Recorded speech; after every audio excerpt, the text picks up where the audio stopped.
So now we are back in the cab. Just left the restroom.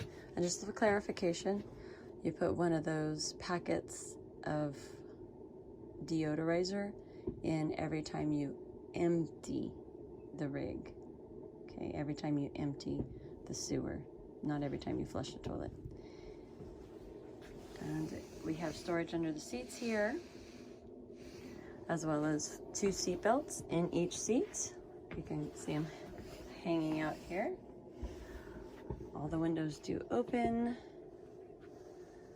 Moving over to the cab here, we supply a phone holder to keep everybody safe.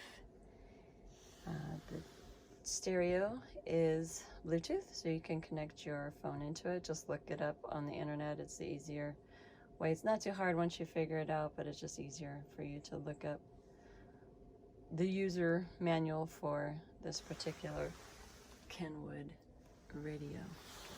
And that, I believe, is the end of our story. Let's cover these little things here. Remember, we talked about the step here, and then the porch light for outside, the ceiling lights for these 2 main lights here, and the kitchen living room.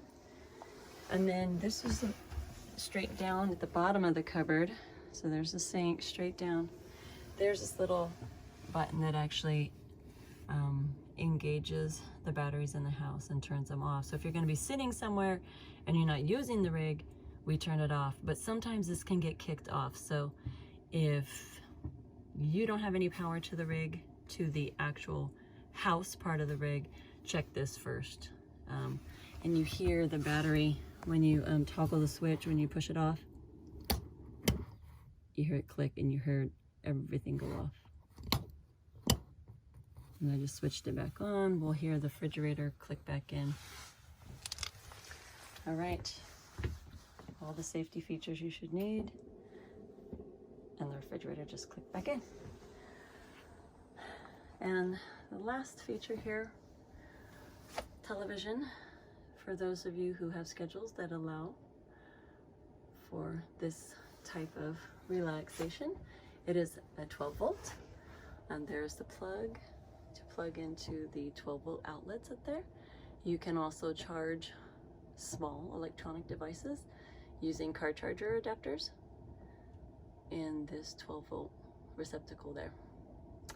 Remember, the 110 outlets do require the usage of the generator or to be plugged into some kind of outlet, some exterior power source.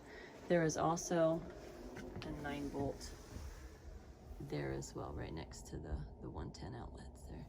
This, one more last thing about this table, to use this table area, the dinette area, as a bed, you would go ahead and release the table leg from here, fold it up. There's a little release button there. Fold the leg up, and then use that back there to lay it. The whole thing just lays down. It doesn't actually detach. It stays attached to the wall, and it drops down, and it sits into these runners on either side. And then you just push the cushions down into place to make out the bed. All right. This bed is set up if you want to keep it that way, but also if you want more headroom when you are just driving the rig, maybe no one's sleeping up there, you're not storing anything up there, the shocks will hold it up on its own. So there you have it. That's our 2006 Winnebago View. And please make sure, if you have any questions, to write them down and bring them when you come to pick up the RV, and we'll be more than glad to go over anything that you may not be so sure of. Right, see you soon.